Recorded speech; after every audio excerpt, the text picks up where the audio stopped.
In this video we're just going to do a quick hardware size comparison of the HTC One S against some other smartphones that are available.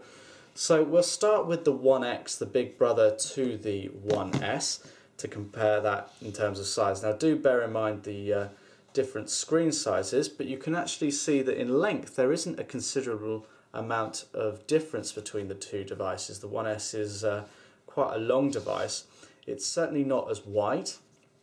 Thickness is very comparable, next to nothing in it. The One X has just got this tiny little bit of curvature there. So that's the One X.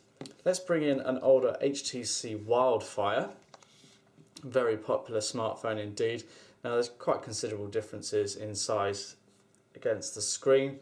The length is much longer. Thickness definitely thinner on the One S front, and width, again, the One S is just a little bit wider there, but you've got less bezel around the screen on the One S. Let's bring in the popular iPhone. So you can see that the One S is already bigger. Pop that down. Width is more comparable, just a few millimeters sort of difference there really.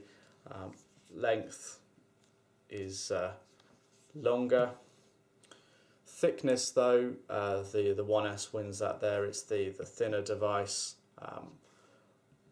all round. Similar layout of buttons actually, which is not surprising. So there we are, that's the iPhone. And then finally we've got the Samsung Galaxy S2. So this is a very comparable hardware specification device to the One S, and we can see that the Samsung is a little bit squarer. The One S is the longer device by just a few millimeters. There's not a huge deal of difference.